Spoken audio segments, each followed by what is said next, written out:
Hello दोस्तों, मेरे channel में आप लोग का फिर से स्वागत है। तो आज है 15 अगस्त। आज अपना देश का स्वतंत्रता दिवस है। तो हम लोग अपना 77वां स्वतंत्रता दिवस मना रहे हैं।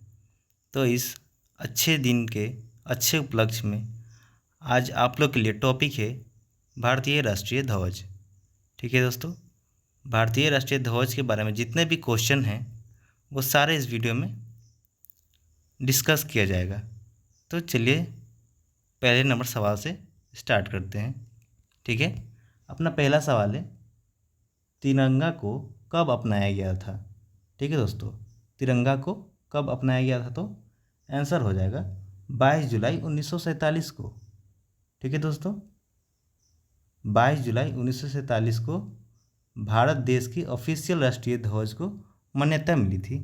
ठीक है, अब चलिए दूसरे नंबर सवाल पे चलते हैं। अपना दूसरा नंबर सवाल है, लाल किले पर भारतीय राष्ट्रीय ध्वज फहराने वाले पहले व्यक्ति कौन थे? तो आंसर हो जाएगा पंडित जवाहरलाल नेहरू।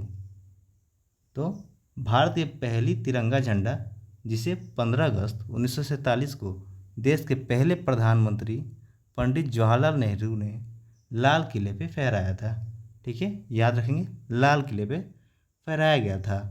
ठीक है दोस्तों, अब ये ध्यान रखेंगे कि लाल किले पर हर साल प्रधानमंत्री द्वारा, मौजूदा प्रधानमंत्री द्वारा झंडा फहराया जाता है।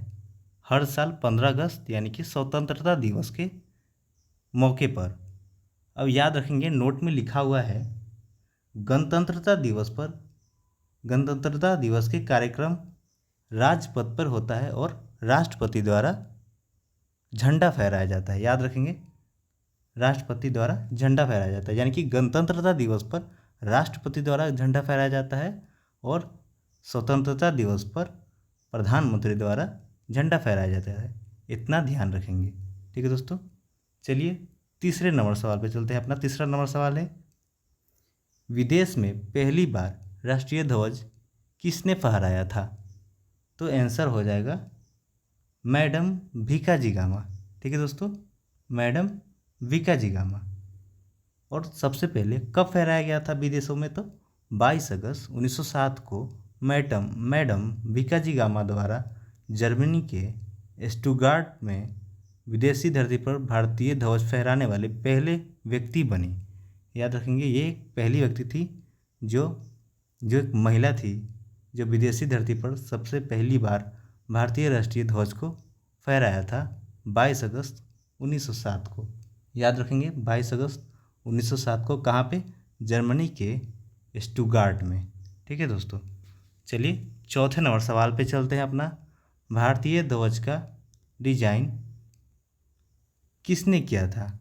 ठीक है दोस्तों, भारतीय ध्वज का डिजाइन किसने किया था? तो भारतीय ध्वज का डिजाइन पेंगली वेंकैया द्वारा किया गया था। कब? तो 1921 में। याद रखेंगे, भारतीय ध्वज का डिजाइन पेंगली वेंकैया द्वारा 1921 में किया गया। ठीक है, यह एक आंध्र प्रदेश के शिक्षाविद और स्वतंत्रता सेनानी थे। ठीक है दोस्तों, चलिए चलते हैं अपना पाँचवें नंबर सवाल पे। अपना पाँचवा नंबर सवाल है, तिरंगा में जो केसरिया रंग होता है वो किसका प्रतीक है? तो केसरिया रंग कहाँ होता है? वो ऊपरी पट्टी पे होता है। याद रखिए, भारत के राष्ट्रीय ध्वज की ऊपरी पट्टी में केसरिया रंग होता है।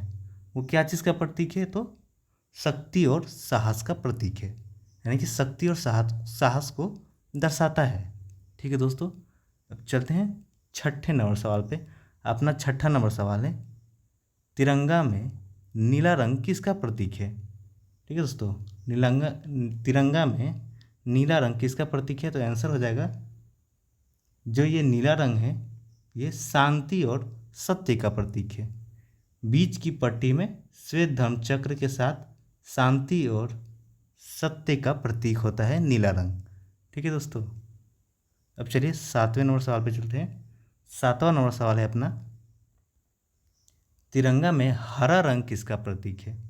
तो आप लोग जानते होंगे हरा रंग झंडे में तीसरी पट्टी पे होती है, यानी कि पहले पट्टी पे होता है लाल रंग मतलब केसरिया रंग, बीच वाले पे नीला रंग और नीचे वाले पट्टी पे हरा रंग का होता है।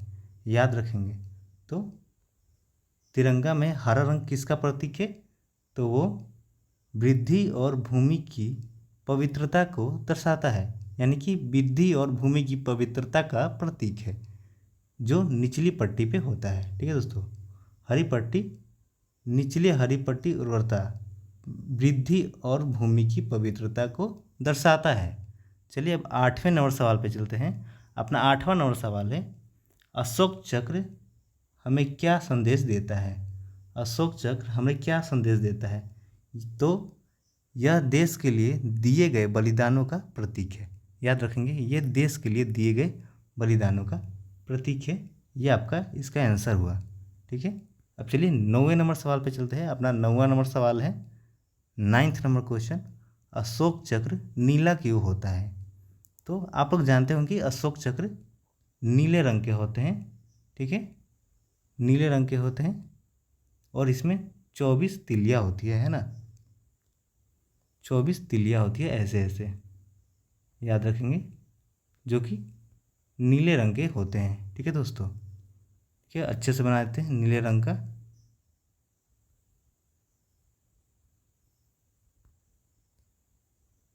ये नीले रंग का होता है ऐसे।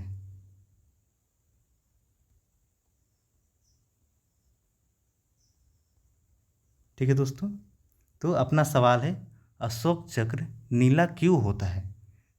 आपका मेन सवाल ये है। तो मेन सवाल का आंसर जान लेते हैं। ये रंग ज्ञान और स्वच्छता का भी प्रतिनिधित्व करता है। ठीक है, यह चक्र गहरे नीले रंग का होता है और 24 तिलिया से बना होता है।